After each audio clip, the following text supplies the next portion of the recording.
Un maestro zen señaló lacónicamente a un estudiante que llevaba cierto tiempo hablando acerca de teoría zen. Tienes demasiado zen. ¿Pero no es natural que un estudiante zen hable de zen?, preguntó el estudiante, perplejo. ¿Por qué odia hablar de zen? Porque, replicó llanamente el maestro, se me revuelve el estómago. Ni palabra, dice Bodhidharma, el fundador del zen, porque con las palabras empieza el mundo. Eso es exactamente lo que afirma la Biblia. En el principio fue el verbo. Y al final también está el verbo. O Deus erat verbum. En el momento en que penetras en el mundo de las palabras empiezas a desviarte de lo que es. Cuanto más profundizas en el lenguaje, más te alejas de la existencia. El lenguaje es una gran falsificación. No es un puente, no es una comunicación, sino una barrera. Dice Bodhidharma, ni palabra. Si tu mente no crea palabra alguna, en ese silencio está Dios, o la verdad, o el nirvana. En el momento en que aparecen las palabras, dejas de estar en tu propio ser. Te has alejado. La palabra te arrastra a un viaje que te aleja de ti mismo. De hecho, en realidad, no puedes alejarte de ti mismo, pero puedes soñar con ello. De hecho, siempre estás ahí, y solo puedes estar ahí, y en ningún otro sitio, pero no obstante, te duermes y puedes soñar 1001 sueños. Permite que te vuelva a contar una de las historias más bellas jamás inventadas, la de la caída de Adán. Dice la historia que Dios le prohibió a Adán comer del árbol del conocimiento. El zen estaría perfectamente de acuerdo, porque es el conocimiento lo que te hace estúpido, es el conocimiento el que no te deja saber. Adán era capaz de saber antes de comer el fruto del árbol del conocimiento. En el momento en que comió conocimiento, en el momento en que se transformó en conocedor, dejó de saber. Perdió la inocencia y se tornó astuto y listo. Pero perdió la inteligencia. Sí, empezó a aumentar su intelecto, pero la inteligencia desapareció. El intelecto no tiene nada que ver con la inteligencia. Es justo lo contrario, lo opuesto. Cuanto más intelectual eres, menos inteligente acabas siendo. El intelecto es un sustituto para ocultar tu inteligencia, así que la sustituyes mediante el intelecto. Resulta más barato, claro. Lo puedes adquirir en cualquier parte, hay en todos los sitios. De hecho, la gente está siempre dispuesta a impartirte su conocimiento. Están listos a echar su basura encima de ti. Adán se tornó conocedor. Por eso cayó. Así pues, el conocimiento es la caída. La historia dice que comió una manzana, un fruto, del árbol del conocimiento. No podía ser una manzana. Las manzanas no crecen en el árbol del conocimiento. Esta historia ha perdido el hilo en alguna parte. Las manzanas son inocentes, y no te echan del cielo solo porque te comas una. No te pueden expulsar. Dios no puede enfadarse tanto contigo. No, no puede tratarse de una manzana. La manzana es solo una metáfora. Seguro que es el verbo, la palabra, el lenguaje. En el árbol del conocimiento, los frutos son palabras, conceptos, filosofías, sistemas, pero no manzanas. Olvídate de la manzana. Recuerda la palabra. Y a continuación la serpiente fue la primera maestra de la humanidad, el primer sistema educativo. Esa serpiente es el primer demagogo, el primer académico. Enseñó el truco del conocimiento. Convenció a Eva para que comiese. No podía persuadir a Adán directamente. ¿Por qué no? ¿Por qué tenía que convencer primero a Eva? Eva es más vulnerable. Las mujeres siempre son más vulnerables, más abiertas, más blandas. Cualquiera puede llevarlas a cualquier parte. Sin más sugestionables, pueden ser hipnotizadas con más facilidad que los hombres. Así que la serpiente persuadió a la mujer. La serpiente no solo fue el primer académico, sino también el primer vendedor. Y lo hizo ciertamente bien. Y no estaba equivocado, pues tenía razón en todo lo que dijo. Te convertirás en un conocedor, sabrás qué es qué. Sin comer este fruto nunca sabrás qué es cada cosa. Existe un tipo de conocimiento totalmente distinto, en el que sabes y no obstante no sabes qué es qué. Se trata de un tipo de conocimiento muy difuso. No categoriza, no divide, es no analítico. Adán debía vivir en esa inocencia no analítica. La ciencia no era posible. La religión se derramaba sobre todo. Adán debe haber sido un místico antes de comer del árbol del conocimiento, igual que todos los niños. Todo niño es un místico cuando nace, y luego le arrastramos hacia la escuela, la educación y la serpiente. La serpiente es la civilización, la cultura, el condicionamiento. Y la serpiente es un animal tan artero que la metáfora parece perfecta. Un animal tan retorcido, tan resbaladizo. Igual que la lógica. No puedes saber hacia dónde se dirige, y lo hace sin patas. No tiene patas para desplazarse. Pero va muy deprisa. Es exactamente como la falsedad. Tampoco tiene patas. Por eso la falsedad siempre tuvo que utilizar las patas de la verdad. Por eso cada frase falsa se esfuerza intentando demostrar que es verdad. Esas son las patas prestadas.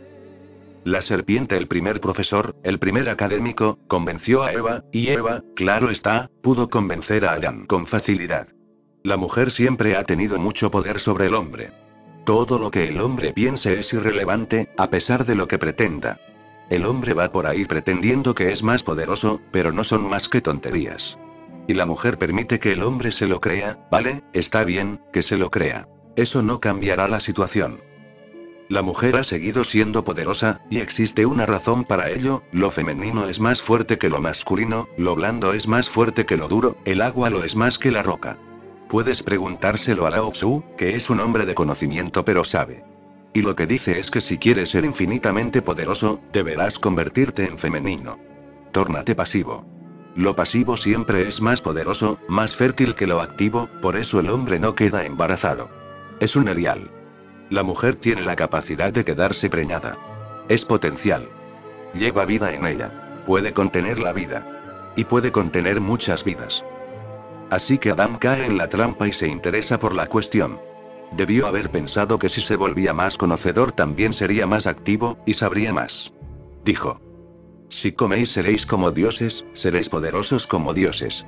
Por eso Dios os prohibió comer. Tiene miedo. Está celoso. Todos los hijos piensan lo mismo, que su padre está celoso, que les teme, que no quiere que lleguen a ser poderosos como él, para que tener siempre el control. La parábola bíblica es genial. Qué reveladora. Adán se hallaba en un estado de saber, y luego se tornó conocedor. Desapareció la religión y nació la ciencia.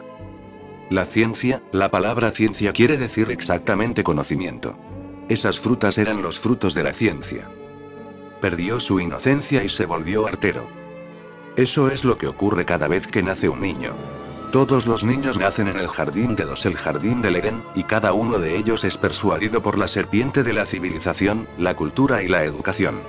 Cada niño es condicionado, arrastrado y manipulado hacia la ambición, hacia la consecución de objetivos egoicos. Ser como dioses. Esa es la idea que radica tras la ciencia. La ciencia piensa que uno u otro día será capaz de conocer todos los misterios y que el hombre será un dios infinitamente poderoso. Se trata de una ambición, de un desvarío egoico. Arrastramos a todos los niños hacia el ego. Y el ego vive en el lenguaje. Así que cuanto mejor se expresa y comunica a través del lenguaje, más famoso se hace. Se convertirá en un líder de hombres, o en un gran autor, en un escritor, en un poeta, en esto o en aquello. Así es la gente más famosa del mundo. Se convertirá en un pensador, o en un profesor, o en un filósofo. Esos son los que dominan. ¿Por qué dominan en este mundo? El hombre que sabe expresarse mediante el lenguaje es el hombre dominante. Uno no puede imaginar un líder estúpido, y tampoco puedes imaginar a un hombre que no sepa hablar, ni pensar, ni que no sea expresivo y que se vuelva famoso. Imposible. Toda fama proviene del lenguaje. Así que los niños se enredan cada vez más con el lenguaje, con las palabras. Y Bodhidharma dice: ni palabra. He dicho que la serpiente fue el primer profesor. A partir de entonces toda la tarea del maestro religioso no es más que descubrir cómo deshacer lo que hizo la serpiente, cómo deshacer lo que se te ha enseñado, cómo deshacer todo el sistema educativo, cómo liberarte de tus condicionamientos, cómo ayudarte a abandonar la palabra. En el momento en que abandonas la palabra vuelves a recuperar la inocencia. Eso es la santidad. Inocencia, inocencia primigenia. En el momento en que desaparece el lenguaje de tu mente y dejas de hilvanar palabras, surge un gran silencio. Un silencio que casi habías olvidado. No eres para nada consciente de que hubo un día en que lo tuviste. Estaba ahí, te permeaba cuando estabas en el vientre de tu madre. Cuando naciste y cuando abriste los ojos por primera vez, ahí estaba, permeando toda la existencia. Ahí estaba, muy vivo. Viviste en él durante algunos días, algunos meses, algunos años. Y lentamente empezó a desaparecer. El polvo se acumula y el espejo deja de reflejar. Cuando la gente empieza a decir que qué crecido estás, simplemente están diciendo que has perdido la inocencia. Te han corrompido, te han hipnotizado con el lenguaje. Ahora no puedes ver, solo piensas. Ahora no sabes, piensas. Ahora no haces más que ir de aquí para allá sin ni siquiera acercarte a la diana. No haces más que dar vueltas. Hablas de Dios, hablas del amor, y hablas de esto y de lo otro y nunca sabes nada, porque para saber el amor uno tiene que amar. No sirve de nada pensar o leer sobre ello. Puedes convertirte en uno de los mayores expertos en el amor sin saber nada al respecto. Es una experiencia. El lenguaje es muy taimado. Sustituye lo real por el acerca de un día vino a verme un hombre que me dijo, vengo para saber acerca de Dios. Así que le contesté, ¿por qué saber acerca de? ¿Por qué no saber a Dios? ¿Cómo te ayudará a saber algo acerca de Dios? Sí, claro, puedes ir acumulando información, buscando aquí y allá, haciéndote más conocedor, pero eso no te será de ninguna ayuda, eso no te transformará, no se convertirá en tu luminosidad interior. Continuarás tan a oscuras como antes. Todo el esfuerzo de un Jesús, un Buda o un Bodhidharma, no es más que deshacer lo que la sociedad te ha hecho. Son la gente más antisocial del mundo. Destruyen todo aquello que la sociedad ha creado en ti. Son los más antisociales de todos. Destruyen todo aquello que la sociedad ha creado a tu alrededor, todas las defensas, todos los muros. Lo destruyen todo. Son grandes nihilistas, simplemente se dedican a destruir, porque lo que es no necesita ser creado. Ya está ahí. No puede ser inventado, solo tiene que descubrirse. O sería todavía mejor decir que hay que redescubrirlo. Ya sabes lo que es. Por eso tenemos una cierta idea del gozo. Sabemos de alguna manera lo que es, aunque no podamos expresarlo en palabras. Lo buscamos. Lo buscamos. Tanteamos en la oscuridad y nos dirigimos hacia algo llamado gozo. Si no lo hubieras conocido, ¿cómo podrías estar tanteando en ese busca? Es porque debes haberlo conocido en alguna ocasión. Puede que lo hayas olvidado, ¿cierto? Pero lo has conocido, y en algún lugar, en lo profundo de tu consciencia, en los recovecos de tu ser, tienes una nostalgia, un sueño. Así es. Ya has conocido a Dios, ya has vivido como un Dios. Cuando eras niño viviste sin ego, antes de entrar en contacto con la serpiente. Ya has conocido, tus ojos estaban despejados, contabas con una claridad transparente, podías ver a través. Has vivido como un Dios y has sabido lo que es el gozo, pero ahora está olvidado. No obstante, sigue resonando en algún profundo lugar de tu consciencia. Búscalo. Búscalo otra vez. Por eso buscas a Dios, por eso buscas la meditación, el amor, y por eso buscas todo lo que buscas. A veces en la dirección correcta, a veces en la equivocada, pero no haces más que buscar lo que estaba ahí y ahora sabes que ya no. El día que sepas lo que es Dios, el día que tengas esa experiencia, te reirás. Y te dirás, ¿así que esto es Dios? Pero si ya lo sabía. Puedo reconocerlo. Por eso la gente puede reconocer a Dios, como si no podría reconocerlo. Si un día te cruzases conmigo y no me conocieses, ¿cómo podrías reconocerme? La gente reconoce. Cuando el Buda llegó al momento pudo reconocer de inmediato. Sí, eso es. Cuando Bodhidharma llegó al momento empezó a reír. Y dijo, ¿así que era esto? Estuvo ahí en mi infancia. Fue destruido y contaminado. Me tiraron polvo a los ojos y perdí la claridad. Ahora los ojos vuelven a funcionar bien y lo veo. Dios es lo que es. Tú eres Dios inconsciente, dormido. Una cosa más acerca de la historia bíblica. Dice que Dios expulsó a Adán. Pero no es correcto. Dios no puede expulsar. En ese sentido, Dios carece de todo poder. ¿A dónde expulsaría? A ver, dime. Todo es el mismo jardín del Edén, de un extremo a otro. No hay manera de expulsar a nadie. El reino de Dios es infinito, ¿cómo puede expulsarte? ¿A dónde te expulsaría? No hay ningún otro lugar. Suyo es el único mundo, no hay otro. Adán no es expulsado, Dios no puede expulsar porque no hay ningún sitio al que expulsar. En segundo lugar, Dios no puede expulsar a Adán porque Adán es Dios. Adán es parte de Dios. ¿Cómo puedes expulsar una parte de ti? Yo no puedo expulsar mi mano, ni mi pierna. No es posible. La expulsión de Adán sería la automutilación del propio Dios. No, no puede hacer eso. No es masoquista, no puede trocearse en pedacitos. Dios es compasión. Adán no es expulsado. ¿Qué pasó entonces? Adán se quedó dormido. Al comer el fruto del árbol del conocimiento se durmió. Ahora ya no ve la realidad, sino que sueña con ella. Ahora tiene sus propias ideas, sus propios conceptos, sus propias visiones. Ahora se ha convertido en un fabulador, y no hace más que inventar. Utiliza lo que es solo como pantalla sobre la que proyectar su mundo de lenguaje. Por eso dice Bodhidharma, ni palabra. Y si ya la has ideado, desidéala, deséchala. Este es uno de los mensajes más fundamentales del Zen. En China a este estado lo llaman Mo Chao, cuando no ideas ninguna palabra. Mo significa sereno o silente, y Chao quiere decir reflejo o consciencia. Reflejo hace aquí referencia a esa cualidad despejada, de auténtica reflexión. Mo Chao, pues, significa reflejo sereno. El lago está silente, sin ondas. Refleja perfectamente. Es una noche de luna llena y esta se refleja en el lago. ¿Y te has dado cuenta? La luna del reflejo es mucho más hermosa que la del cielo. Cuenta con algo añadido, la serenidad del lago, el silencio del lago, la frescura del lago. La belleza espejada del lago, eso es lo que tiene de más. Cuando Dios se refleja en ti, en tu Mo Chao, Dios se torna incluso más hermoso. Algo se añade. Pero si piensas, entonces aparecen las ondas. Y el lago se agita. Entonces no te encuentras en el estado adecuado para reflejar. Entonces te tornas muy destructivo con la realidad. La luna deja de reflejarse tal cual es, queda destruida por tus ondas. Y si éstas se convierten en grandes olas, la destrucción es todavía mayor. Así no se añade nada a la hermosura de la luna, destrozas toda la belleza y se convierte en una perversión. No es exactamente como la luna, es otra cosa. No es cierta, es falsa. Este Mo Chao, reflejo sereno, aparece expresado en un famoso poema de un maestro zen, Un Chin. En silencio y serenamente, uno olvida todas las palabras. Y eso aparece ante uno de manera clara y vívida. Cuando uno lo realiza, es vasto y sin límites. En su esencia se es claramente consciente. Esta luminosa percepción se refleja de manera singular, este puro reflejo está lleno de maravilla.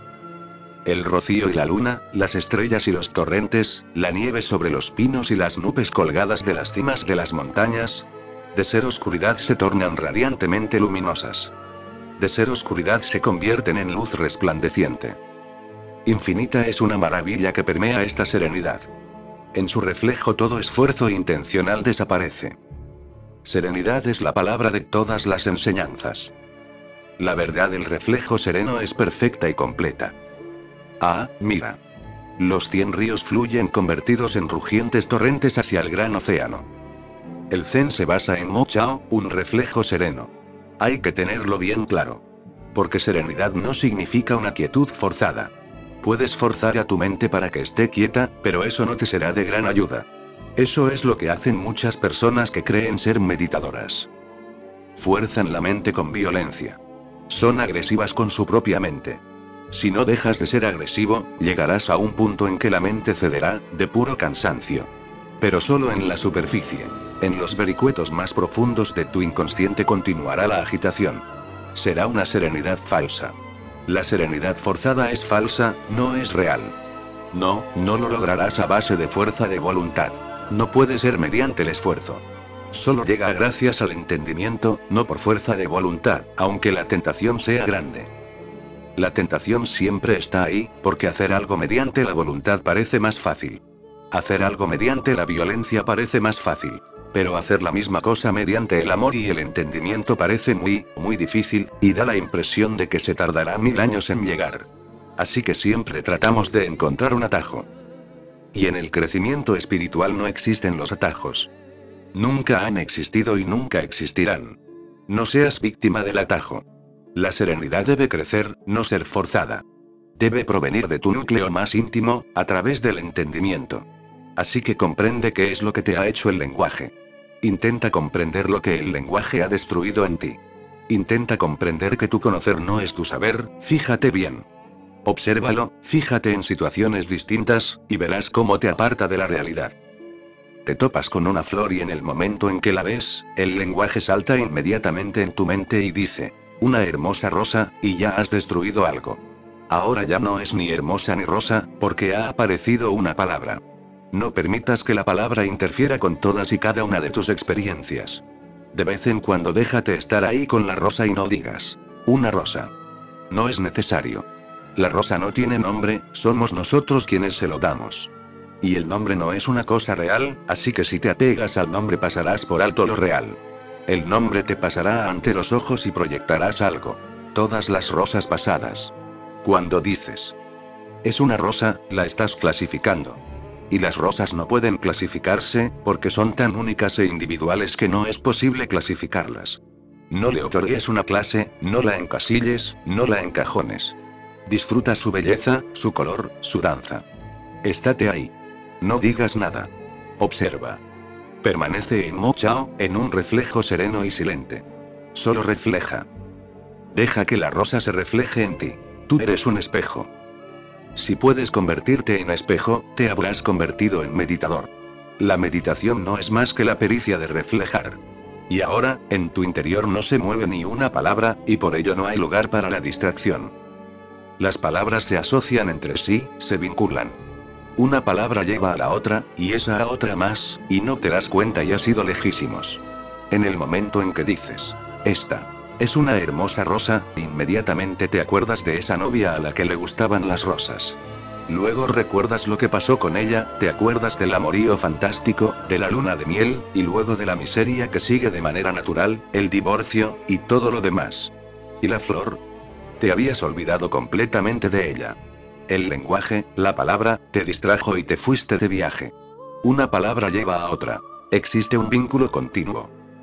Todas las palabras están vinculadas, entrelazadas. La asociación es grande. Solo tienes que utilizar una y esperar a verla de cosas que empiezan a dar vueltas. Di perro una palabra corriente, y espera un segundo. Recordarás un perro de la infancia, que solía aterrarte, el perro del vecino, y que tenías mucho miedo al regresar del colegio, y que tu corazón empezaba a latir acelerado, lleno de miedo. Ese perro sigue siendo mucho perro. Y de ahí pasas a acordarte del vecino, y así sin parar. Una cosa lleva a mil y una más, y no tiene fin. Sí, en el principio fue el verbo, la palabra. La frase bíblica tiene toda la razón. Todo empieza con una palabra. El mundo empieza con la palabra. Cuando dejas caer esa palabra desaparece el mundo. Entonces eres en Dios. El hijo pródigo ha regresado, ha despertado. Así que no fuerces el silencio en ti. Por eso insisto en no forzar, sino en más bien danzar, cantar. Permite que tu actividad sea satisfecha. Permite que tu mente vaya de aquí para allá, que se canse por sí misma. Salta y respira, y baila, y corre, y nada, y cuando sientas que tu cuerpo, mente está cansado, entonces siéntate en silencio y observa. Poco a poco te irás llenando de momentos de serenidad. Llegarán como gotas. Existe una palabra en particular para decirlo, los budistas lo llaman chitta, ksana, un momento de consciencia. Estos chitta ksana, estos momentos atómicos de consciencia, empezarán a fluir en ti. Llegan como intervalos. Una palabra ha desaparecido, pero la siguiente todavía no ha surgido. Pues justo entre las dos se abre de repente una ventana, un intervalo, un portillo. Y puedes ver la realidad con mucha claridad, luminosamente. Puedes volver a ver con esos ojos de la infancia que habrías olvidado por completo. El mundo vuelve a ser psicodélico, lleno de color, muy vivo, y lleno de maravillas. Por eso dice un chin: este puro reflejo está lleno de maravilla, barra infinita es la maravilla que permea esta serenidad. Maravillarse es el sabor de esa serenidad. La mente moderna ha perdido la capacidad de maravillarse. Ha perdido toda capacidad de indagar en lo misterioso, en lo milagroso, a causa del conocimiento, y cree saber. En el momento en que piensas que sabes, la maravilla deja de manifestarse. En el momento en que empiezas de nuevo a ser menos conocedor, la maravilla regresa y empieza a permearte. Obsérvalo. Si crees que conoces este árbol, entonces ya no puedes maravillarte ante él. Por eso tu propia esposa, y su belleza, no te llena los ojos de maravillas. Crees que la conoces. Seguro que ahora crees que la conoces, ahora piensas que estás familiarizado con ella. Y no es así, porque cada persona es un misterio tan único que no hay manera de conocerla. No puedes conocer a una mujer por ser su marido, y no puedes conocer a un hombre convirtiéndote en su esposa. Puede que hayáis vivido 30 años juntos, pero no os conocéis. Seguís siendo extraños. Como todos somos misterios, no hay manera de familiarizarse, y cada momento es impredecible. A veces te das con ello. Has vivido durante 10 años con una mujer, y de repente, un día, está enfadada. Nunca se te había pasado por la cabeza que pudiera enfadarse tanto. La has estado observando durante 10 años y siempre había sido tan tierna, tan dulce, tan compasiva, y de repente un día, se enfada tanto que podría llegar a matarte. Impredecible. Y tú te habías empezado a acomodar y a dar su presencia por sentada, y creías conocerla. Nadie conoce a nadie. Ni ella te conoce a ti ni tú a ella. Sí, puede que hayas dado a luz a un hijo. Ese hijo ha permanecido 9 meses en tu vientre, pero no le conoces. Cuando el hijo llega es tan impredecible como el hijo de cualquiera. Ni por un instante se te ocurra pensar que conoces a nadie. Todos somos extraños. Así es toda esta existencia. Estos árboles que os rodean en el patio, los ves cada día y poco a poco has dejado de verlos porque crees que ahora los conoces. ¿Para qué seguir mirándolos? Por favor, escúchame, vuelve a mirarlos y te sorprenderás. Nunca se llega a conocer nada. El conocimiento no tiene lugar. El conocimiento solo es pura ignorancia. La vida es misteriosa.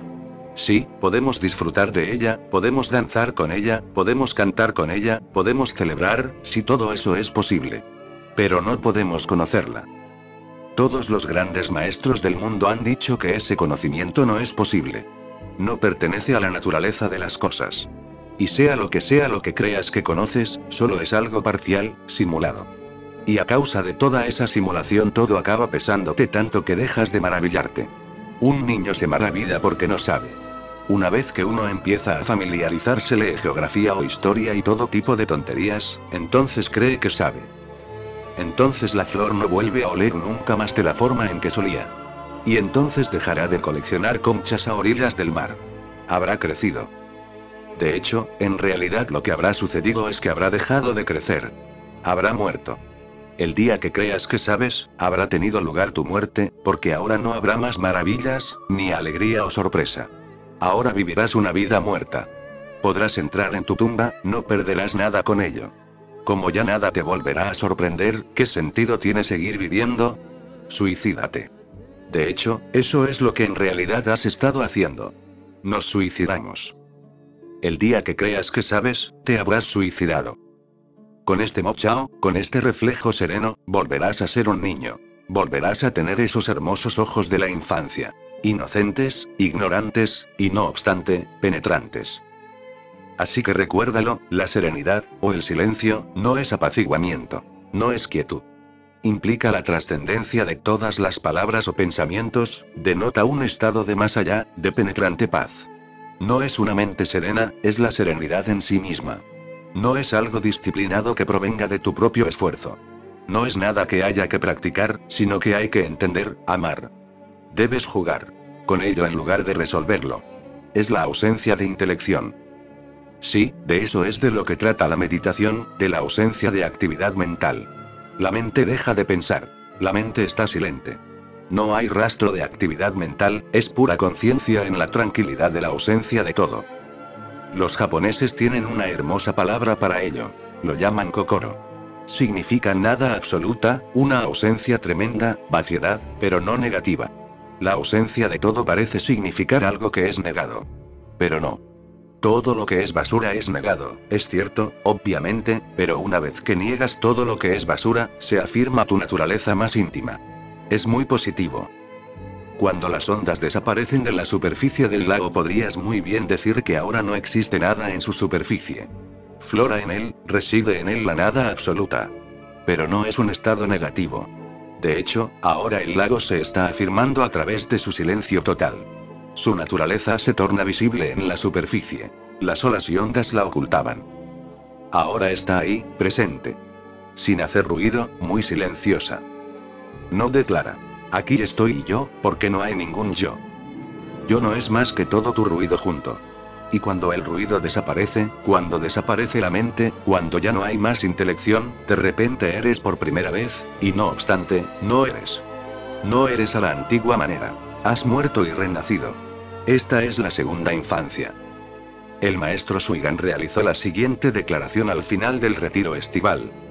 He estado hablando, de este a oeste, durante todo el verano, para mi hermandad. Mirad cómo crecen mis cejas. Qué bien crecen, maestro, dijo uno de sus discípulos. Quien comete un robo se siente incómodo en este corazón, comentó otro. Y un tercero, sin decir nada, simplemente murmuró. Juan. El maestro había estado hablando, esa es la ironía, la paradoja, que incluso un maestro zen debe hablar. Habla contra el hablar, pero sigue teniendo que hablar. Es como si tuvieses una enfermedad que te fuese envenenando y preparásemos una medicina a partir de otro veneno para destruir la enfermedad. Casi todas las medicinas están preparadas a partir de venenos. Para liquidar un veneno hay que utilizar otro. Imagina que tienes un pincho clavado en el pie. Pues buscaremos otro pincho para sacarte el del pie. Un clavo se saca con otro clavo. Sí, resulta irónico que hasta un maestro zen debe hablar continuamente. El Buda habló durante 42 años, por la mañana, por la tarde, por la noche, y entre medias. Y habló de una sola cosa, de dejar de hablar, de estar en silencio. Ni palabra.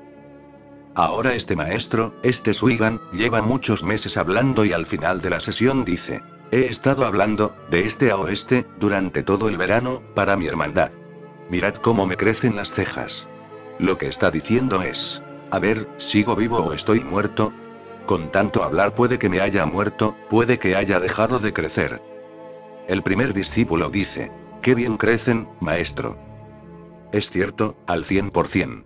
Puede ver en el maestro. Esas palabras no han perturbado el silencio del maestro, no se han convertido en su muerte. Su vida fluye como siempre. No se han transformado en un obstáculo. Se te permite hablar solo cuando tus palabras no destruyen el silencio.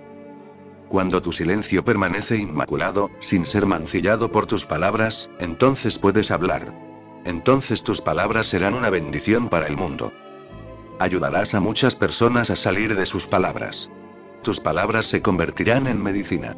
Pero si tus palabras perturban tu silencio, si mientras hablas pierdes contacto con... Es solo una exclamación, sin ningún significado implícito. No es ningún símbolo, es la cosa en sí misma. N. Del T. Con tu núcleo de serenidad más íntimo, Mo Chao, entonces todo será inútil. Será mejor que primero te cures a ti mismo, antes de empezar con otro. Harías más mal que bien. El discípulo dice, qué bien crecen, maestro. Puedo ver que vuestro silencio permanece imperturbable. El segundo discípulo dice, quien comete un robo se siente incómodo en este corazón. Todavía mejor que el primero. Está diciendo, maestro, aunque está usted más allá del robo, no obstante, si robase, se sentiría culpable. Sabemos que esas palabras no le perturbarán, pero aún así las palabras son tal molestia que se siente usted un poco culpable. Lo veo. Comprendo la idea del segundo discípulo. Sí, hablándoos a vosotros también me siento yo culpable porque existe el peligro de que no escuchéis lo que estoy diciendo, de que no escuchéis lo que quiero decir y empecéis a hablar como yo. El peligro existe, está ahí. Estoy cometiendo un crimen. Y debe cometerse porque parece que no hay otro modo de ayudaros. Hay que correr el riesgo. El segundo discípulo profundiza más. El primero estaba en lo correcto al 100%, recuérdalo, pero el segundo tiene razón al 200%. Dice, quien comete un robo se siente incómodo en este corazón. Lo veo. El tercero tiene razón al 300%. El tercero no dijo nada, solo murmuró, Juan. Es como Eo. Decir algo no tiene sentido, así que simplemente murmura un sonido. Y lo que está diciendo es... Sea lo que haya estado diciendo no son más que sonidos vacíos, maestro. No se preocupe. Sea lo que dijo no son más que palabras, como mi Quan. Sí, a veces sirve para ayudar a despertar a un hombre, pero no quiere decir nada. Si alguien duerme profundamente y le gritas Quan a la oreja, abrirá los ojos, eso es todo. Se habrá hecho el trabajo. Pero el Quan en sí mismo no significa nada. Eso es exactamente lo que son las declaraciones del maestro. Un Quan. No quieren decir nada, no implican ninguna filosofía. Solo son gritos para despertarte. El tercero ha comprendido del todo. está en el mismo espacio que el propio maestro. ¿De dónde proviene este Quan? Viene de Kokoro, de nada de nada. Y cuando estás en esta nada todo es posible. Esta nada es tan potente, tan positiva que esta nada es Dios. Los budistas no utilizan la palabra Dios, porque Dios parece que confine. Utilizan la nada, el vacío. Kokoro, Sunyata. En toda la existencia. Estas son palabras de John Donne. Dios es tan omnipresente que Dios es un ángel en un ángel, y una piedra en una piedra, y una paja en una paja. En esta nada habrás penetrado en la auténtica naturaleza de las cosas. Esta penetración en la naturaleza de las cosas es el objetivo. Y solo es posible cuando no dices ni palabra. Entonces las cosas son. Escucha estas palabras de Wordsworth. El gallo cacarea, el arroyo fluye, los pajaritos gorjean, el lago refulge, los verdes prados dormitan al sol. Todo es tal cual es. El gallo cacarea y los verdes prados dormitan al sol. Dios es tan omnipresente que Dios es un ángel en un ángel, y una piedra en una piedra, y una paja en una paja. Entonces Dios desaparece, solo queda santidad. Desaparece la deidad, quedando solo divinidad, pura, divinidad líquida, permeando todo el espacio. La otra noche estuve leyendo el diario de Leonardo da Vinci. En él escribió una frase que me conmocionó. Entre las grandes cosas que pueden encontrarse entre nosotros, el ser nada es la más grande. Kokoro. Ese ser nada se manifiesta sin palabras, sin lenguaje, sin conceptos, sin mente, sin actividad mental. Mo Chao. Ahora esta pequeña parábola.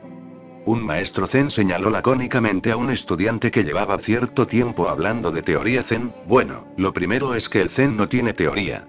Es un enfoque no teórico de la realidad. No tiene doctrina ni dogma, de ahí que carezca de iglesia, de sacerdotes, de papa. Cuando empiezas a hablar sobre la teoría del zen, el zen deja de ser zen. Existe la teoría pero no el zen. El zen y la teoría no pueden coexistir. La teoría está muy limitada. El zen es una experiencia ilimitada. El zen es más parecido al amor, no puedes definirlo. El zen es muy terrenal. Es un raro fenómeno. Es el resultado del encuentro de dos genios. El genio hindú y el genio chino. El genio hindú es muy abstracto, incluso el Buda. Intenta con todas sus ganas no serlo, pero ¿qué puede hacer? Después de todo, un hindú es un hindú. El genio hindú es muy abstracto. Habla de grandes cosas, de grandes teorías. Y las grandes ideas. Realiza vuelos muy elevados por el cielo, sin llegar a posarse en la tierra.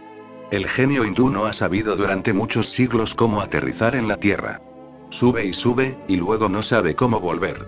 Carece de raíces. Tiene alas, pero no raíces. Esa es su miseria. El genio chino está más inclinado hacia lo terrenal, es más práctico, más pragmático. No penetra mucho en el cielo. Y aunque se adentre un poco, siempre mantiene los pies en la tierra, firmemente asentados en la tierra. No echa de volar como un pájaro, sino que entra en el cielo como un árbol. Mantiene sus raíces en la tierra, en muy elevada proporción. Lao Tzu es muy práctico, al igual que Confucio. Cuando Bodhidharma fue a China con el gran mensaje del Zen, resultó un gran encuentro, una gran síntesis entre el genio hindú y el chino.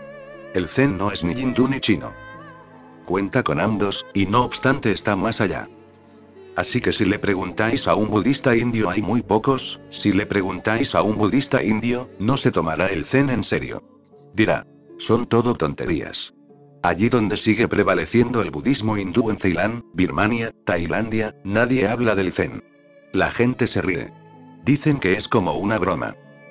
Si hablas con gente zen china y japonesa acerca de las grandes escrituras budistas, dirán, quémalas de inmediato. Todas las teorías abstractas no son más que tonterías. Apartan al hombre de la realidad.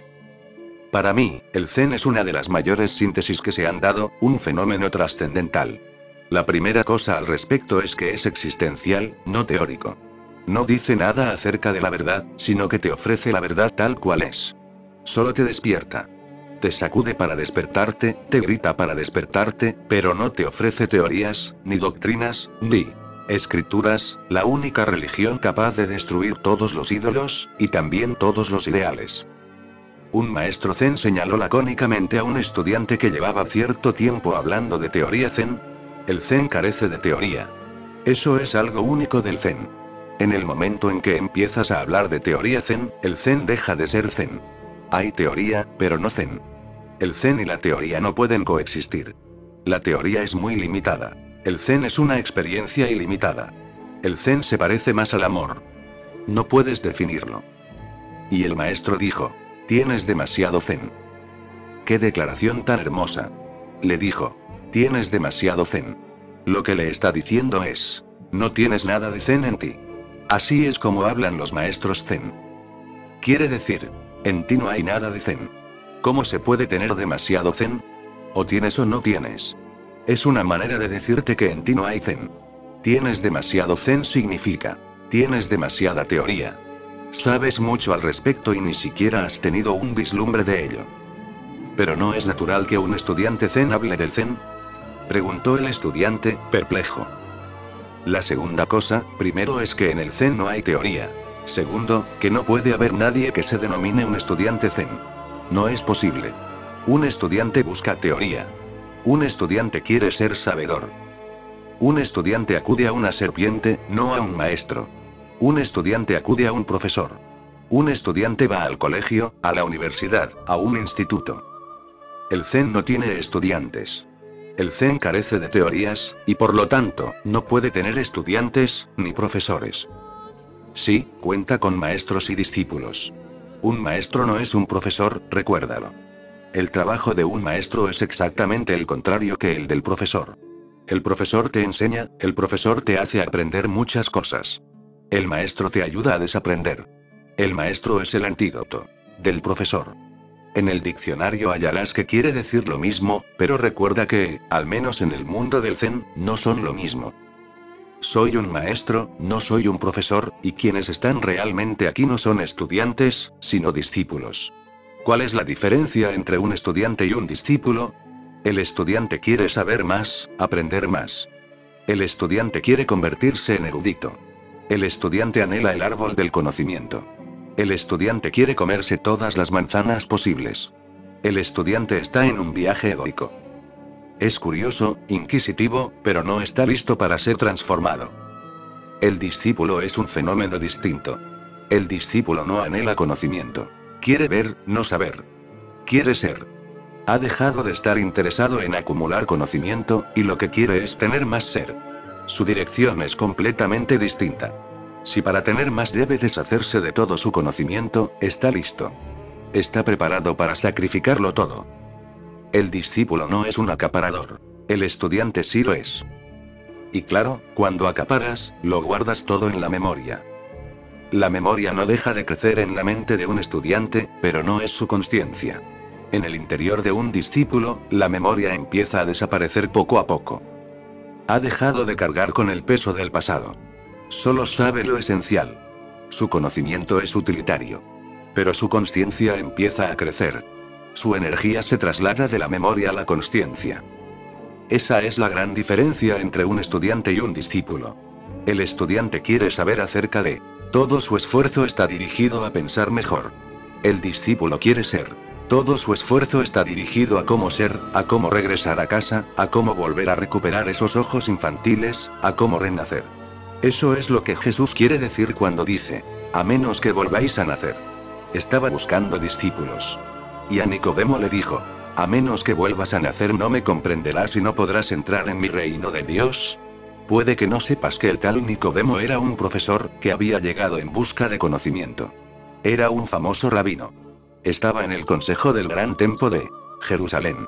No fue de día porque temía que la gente pudiera reírse de él, de que un erudito tan importante, de que un profesor tan conocido en todo el país, acudiese a un hombre ordinario, a una especie de hippie.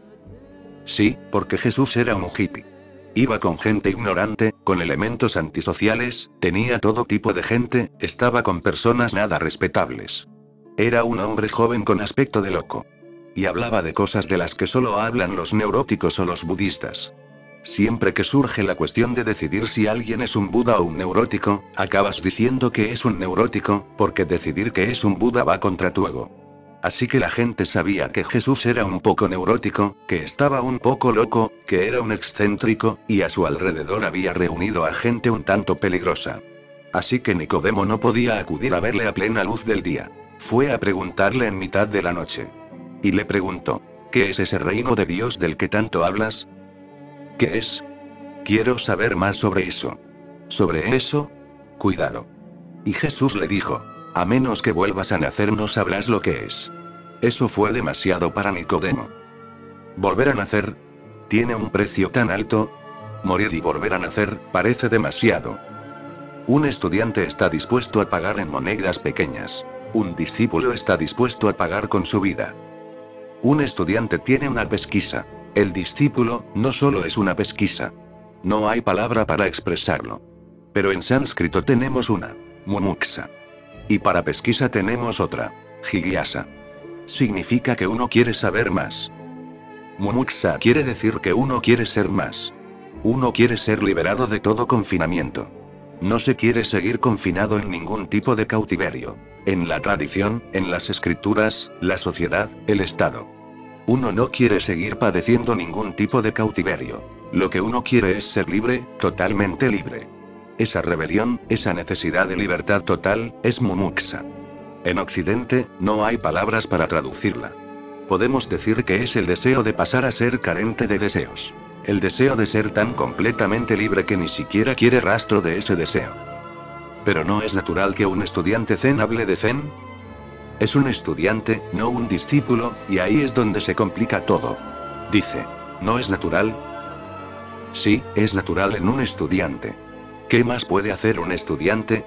El estudiante, y el erudito, y el profesor lidian con palabras, pergeñan palabras. Acuñan nuevas palabras. Juegan con las palabras. Todo su negocio requiere de palabras, vacías e impotentes. Pero siguen jugando con ellas y creando otras nuevas. ¿Pero no es natural que un estudiante zen hable de zen? Para un estudiante. A un estudiante le da la impresión de que no hablar de zen es algo muy poco natural. Entonces, ¿para qué acudir a un maestro? ¿Qué sentido tiene acudir a un monasterio zen si no se puede hablar? Es natural. Pero para un discípulo no lo es. Un discípulo se ha convertido en un hombre silencioso. Un discípulo sabe que estar en silencio es natural. Escuchar al maestro en silencio. De hecho, no se trata de escuchar demasiado sus palabras, sino de escuchar su silencio, que siempre está tras las palabras. Empiezas escuchando sus palabras, pero poco a poco vas escuchando el silencio. Poco a poco, lentamente, te gradúas de las palabras y pasas al silencio. Poco a poco, lentamente, tiene lugar un cambio, cambia la concepción global. Dejas de estar interesado en lo que dice el maestro, y empiezas a ocuparte de lo que es. Eso es lo natural para un discípulo, pero claro, ¿qué más puede hacer un estudiante? Puede hablar, preguntar al discípulo. ¿Pero no es natural que un estudiante zen hable de zen? ¿Por qué odia hablar de zen? Dice. Al maestro no es que no le guste, ni que lo odie. El maestro no puede odiar. Simplemente ve la futilidad que hay en ello. Recuerda, tanto amar como odiar son relaciones. El maestro no mantiene ninguna relación con el mundo. No está encantado con el lenguaje ni lo odia. El odio también es una relación, y eso quiere decir que no está libre. Se sigue estando apegado. En sentido contrario, pero todavía apegado, preocupado. Puedes escapar del lenguaje, pero sigues sin ser libre. Y sigues preocupado con el lenguaje, y ese lenguaje te tiene pillado. No, el maestro no está en contra, simplemente es libre respecto de él. No mantiene ninguna relación con el lenguaje, ha roto el puente. Vive sin lenguaje. Vive sin pensar. Vive en Mo Chao, en silencio, en un reflejo sereno. Es un espejo. Porque replicó llanamente el maestro, se me revuelve el estómago. Hay que entender eso muy bien. Se trata de una metáfora zen. La gente zen dice que existe una constante lucha entre la cabeza y el estómago, y la cabeza gana al estómago. La cabeza es muy destructiva para el estómago. Y el estómago es la auténtica sede de tu ser. La cabeza se ha convertido en el dictador a causa del lenguaje, las palabras, las teorías, la educación, el aprendizaje y el conocimiento. La cabeza se ha convertido en sede. Hay que desechar esa cabeza, y al hacerlo no perderás nada. Al vivir con la cabeza solo vives a través de palabras muertas que no pueden satisfacerte, ni liberarte. La cabeza contra el estómago. Precisamente la otra noche estuve hablando sobre un maestro zen que solía tener dos muñecas a su lado. Eran casi iguales, pero en su interior había una diferencia. A una le pesaba demasiado la cabeza, tenía un pedazo de metal dentro. A la otra le pesaba mucho la parte de abajo. Tenía un pedazo de metal en el estómago. Y parecían iguales, incluso estaban vestidas del mismo modo. Y siempre permanecían sentadas una junto a la otra. Y cuando se presentaba alguien y preguntaba, ¿qué es el Zen? ¿O qué es la meditación y cómo se llega? Lo primero que hacía el maestro era empujar una de las muñecas, la de la cabeza pesada, que caía redonda y no podía ponerse derecha. ¿Cómo iba a poder con aquella cabeza tan pesada? A continuación empujaba la otra muñeca, la que tenía el trasero pesado, así que tampoco es que pudiera empujarse mucho, pero saltaba hacia atrás y acababa sentada en la postura del Buda. Y entonces el maestro decía, esto es Zen, el estómago. Esto es Oriente, el estómago. En los antiguos países orientales, sobre todo en Extremo Oriente, siempre han considerado que el ser humano vive en el vientre. Antaño, hace solo 100 años, si hubieras ido al Japón te habrías encontrado con gente a la que de haberle preguntado, ¿y usted dónde piensa? Te habrían señalado el vientre. Pensamos aquí. Ahora ya están desapareciendo, sobre todo después de la Segunda Guerra Mundial. El propio Japón se ha convertido en algo parecido a la primera muñeca. El impacto norteamericano ha sido muy fuerte. Ahora se ríen y nadie podría decirte que se ríen desde el vientre. Les parece una locura decir que se piensa con el vientre. Ahora han empezado a pensar desde la cabeza. Pero el énfasis es importante. El vientre es la fuente de tu vida. Te hallabas unido a tu madre por el ombligo. Ahí es donde empezó a palpitar la vida. La cabeza es el rincón más alejado de tu existencia, el centro es el ombligo. Tu existencia, tu ser, reside ahí. Puede que tu pensar esté en la cabeza, pero pensar es una especialidad. De igual manera que utilizas las manos para ciertos propósitos, las piernas para otros, los ojos para otros distintos, y las orejas y la nariz, pues también utilizas tu cabeza, tu mecanismo cerebral, para pensar. ¿Pero quién lo utiliza? ¿Quién usa las piernas para andar? ¿Quién usa las manos y los ojos? ¿Y quién usa el cerebro? Ahora incluso la psicología occidental empieza a sospechar de su vieja idea acerca de que el cerebro es la mente. Sospechan que tal vez sea así. Ahora hay unas cuantas personas que han empezado a considerar que el cerebro y la mente son distintos. Y tú también has tenido de vez en cuando algún vislumbre acerca de que el cerebro no es la mente. Por ejemplo, ves a un hombre pasando por la calle, recuerdas el rostro, recuerdas que conoces a ese hombre, recuerdas que debes saber su nombre y de repente tienes el nombre en la punta de la lengua. Y te dices, tengo el nombre en la punta de la lengua. Está ahí, pero no acabo de verlo. Ahora dos cosas. El cerebro suministra el nombre, pero requiere de cierto tiempo. El cerebro dice, espera. Está por aquí, en el archivo. Espera. Pero el que está esperando no es el cerebro, porque tú lo sabes. Sí, está por ahí. El cerebro es el mecanismo que la mente está utilizando. Entonces haces un esfuerzo y si no aparece, frustrado, te olvidas de la historia. Y te metes en el jardín y empiezas a fumar un cigarrillo, y de repente te viene a la cabeza. Tú y tu cerebro sois dos cosas. El cerebro es uno de tus mecanismos, como cualquier otro, esta mano es un mecanismo que yo utilizo. Mi cerebro es otro de mis mecanismos. ¿Dónde radica la sede de la mente? El Zen dice que en el estómago, en el vientre, en el ombligo, donde apareció exactamente la primera palpitación, para luego expandirse por todo el cuerpo. Regresa ahí. Cuando el maestro dice, se me revuelve el estómago. Está diciendo que la gente que es demasiado cerebral le resulta pesada. Son un engorro, una molestia. Se me revuelve el estómago. Esta cuestión de la cabeza frente al estómago ha pasado por muchas formulaciones. Intelecto frente a intuición. Lógica frente a amor. Consciencia frente a inconsciencia. La parte frente al todo. Hacer frente a suceder. Vida frente a muerte. Tener frente a ser. Estas 7 formulaciones son posibles, y también son importantes. El intelecto es muy limitado. La intuición es infinita. La intuición siempre proviene del vientre. Siempre que sientas que te llega una intuición, una corazonada, lo hace a través del vientre. El vientre es el primero en quedar afectado. Cuando te enamoras no lo haces con la cabeza, por eso aquellos que tienden a hacerlo todo con la cabeza dicen que el amor es ciego. Y sucede porque no tiene nada que ver con el cerebro. Cuando te enamoras desde otra fuente. Si le preguntas a grandes científicos, grandes poetas, a gente muy creativa, también te dirán que cuando sucede algo nuevo nunca es desde la cabeza, desde el cerebro. Proviene de algún lugar más allá. Madame Curie trabajó muy intensamente en un problema matemático durante 3 años. Hizo todo lo que estaba en su mano. Era un genio matemático y había fracasado, del todo. Entonces, una noche, lo dejó estar. Parecía que no llegaba a ninguna parte. 3 años es bastante para dedicarlos a un problema. Esa noche lo dejó. A la mañana siguiente se dispuso a empezar con algo nuevo, a trabajar en un proyecto nuevo. Y esa misma noche lo había solucionado. Se despertó a medianoche, se dirigió a la mesa y resolvió todo el problema, y luego volvió a meterse en la cama. Por la mañana, cuando volvió a su mesa no pudo dar crédito a lo que veían sus ojos, porque nadie había entrado en la habitación, excepto la sirvienta, que lo había hecho por la noche para preparar la cama. Pero la sirvienta no podía haberlo hecho, ni siquiera Madame Curie había sido capaz de hacerlo. Volvió a mirar la letra, que era la suya propia.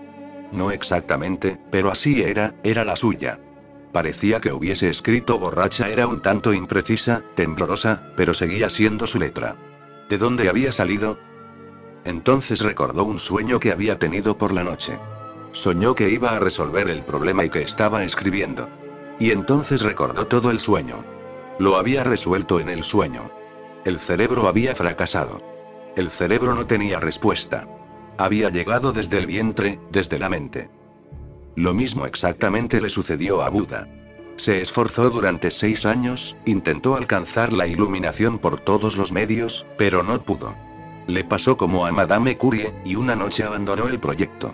Se dijo: no hay ningún sitio al que ir y no va a pasar nada, así que me olvido de ellos. Esa noche durmió relajado y esa noche se iluminó. Por la mañana, tras abrir los ojos, era un hombre completamente distinto. Algo sucedió durante la noche. ¿El qué? Pero recuerda. ¿Por qué sucede cuando has hecho todo lo posible? Sí, así es, solo sucede entonces. Cuando se agota la capacidad cerebral es cuando la intuición empieza a operar. Es una energía superior. Al utilizar el cerebro hasta el límite, entonces eres capaz de utilizarla, y desde ahí puedes pasar a la intuición. La intuición no funciona así como así. Puedes ir a Bodhgaya, donde está el árbol bajo el que se iluminó el Buda. Ese árbol todavía está vivo, así que puedes ir allí, sentarte relajado y decir: lo suelto todo. Pero no sucederá nada porque no tienes nada que soltar. Esos 6 años son necesarios. Para llegar a la inesforzabilidad hace falta mucho esfuerzo. El intelecto frente a la intuición, la lógica frente al amor, se trata de 2 maneras de ser distintas. Lógica y amor. La lógica es lineal, el amor es total. La lógica se desplaza a través de una línea, al igual que el lenguaje. ¿Te has dado cuenta? El lenguaje se desplaza, como la lógica, en una línea. Pero la existencia no es lineal. La existencia es simultánea. No se trata de que yo existo, de que además existes tú, y otros, y también existen los árboles y las montañas, lo que ocurre es que todos existimos a la vez. El lenguaje es la falsificación porque coloca las cosas en una línea. Por ejemplo, creas una frase. Primero existe una palabra, luego otra y a continuación otra más. La gramática dice bien claro qué palabras deben aparecer primero, y cuáles después. Dice en qué orden debe ir todo. Por eso el chino es uno de los idiomas más bellos que existen, porque es lo menos parecido a un lenguaje. El chino carece de alfabeto, y como no lo tiene, el chino existe simultáneamente. Es más fiel a la existencia que cualquier otro idioma. Es más fluido, no tan fijo. Se parece más al amor que a la lógica. Es más intuitivo, proviene del vientre. Puede querer decir 1001 cosas. Y por ello, algunos lo consideran muy poco científico. Es acientífico. El amor es acientífico, la existencia es acientífica. Puede querer decir muchas cosas distintas, es más poética. Y así es como es. El árbol puede querer decir 1001 cosas, no solo una. Para un pintor tiene un significado, para el leñador otro, para el poeta otro más, y para alguien que no esté interesado, no tiene ninguno. Para el niño que juega a su alrededor, tiene otro sentido más, para quien venera un árbol es un dios. Tiene 1001 sentidos. Un árbol no está confinado a un único sentido. El idioma chino es de tal manera que cada carácter puede significar muchas cosas simultáneamente. Puedes llegar desde muchas direcciones. Pero el lenguaje es lineal. Una línea que se mueve, es decir, las cosas empiezan a suceder una tras otra. En la lógica las cosas también empiezan a suceder una tras otra. Y si sucede una cosa, entonces puede llegar la siguiente. Fíjate. Si dices una cosa luego no puedes decir lo contrario. Te lo has prohibido. Pero en la existencia, los opuestos existen juntos. La vida existe con la muerte. El amor existe con el odio. No lo niega. No es que el amor exista y entonces el odio desaparezca. Existen juntos. La luz existe con la oscuridad. Pero si construimos una frase, si decimos, en la habitación había luz, no puedes decir a continuación, la habitación estaba a oscuras. Ahora es imposible. Lo has confinado, has desechado la paradoja. La existencia es paradójica. Y yo llamo Zen al camino de la paradoja. La intuición es paradójica. No es lineal, es multidimensional. Consciencia frente a inconsciencia, pero recuerda que cuando digo inconsciencia no me estoy refiriendo al inconsciente freudiano. Ese es un inconsciente muy pobre, muy pequeño. Se trata únicamente del consciente reprimido, no es gran cosa. Para el Zen, el inconsciente es Dios. Para el Zen, el consciente es una pequeña parte, la punta del iceberg, mientras que el inconsciente es vasto, enorme, gigantesco, ilimitado.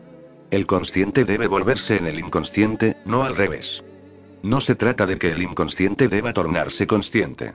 Y ese inconsciente habita en el vientre. Pero recuerda que la palabra inconsciente no tiene unas connotaciones muy buenas. Da la impresión de que implicara la ausencia de consciencia. Pero no, existe otro tipo de consciencia. No se trata de esta consciencia que conoces, sino de otro tipo de consciencia distinta, de una clase completamente diferente. No es intelectual, sino intuitiva. No es analítica, sino sintética. No es divisible, sino indivisible. La parte frente al todo. La cabeza es una parte. Solo el vientre es tu totalidad. La cabeza está en tu circunferencia. El vientre es tu centro. Hacer frente a suceder. Para la cabeza las cosas tienen que hacerse. Es una gran hacedora. Para el vientre, las cosas solo suceden. No hay intención. Y la muerte frente a la vida. La cabeza acumula muerte porque todos los pensamientos están muertos. En el vientre palpita la vida. Y finalmente, el tener frente al ser. La cabeza es una acaparadora, una avara, no deja de acumular. Todo su esfuerzo está dirigido a tener más y más. No importe el qué, dinero o conocimiento. Sea lo que sea, pero tener. Más y más. Más mujeres, más hombres, más casas, más dinero, más poder, más conocimiento, lo que sea, pero más. Y la cabeza no hace más que intentar tener más porque cree que teniendo más acabará siendo.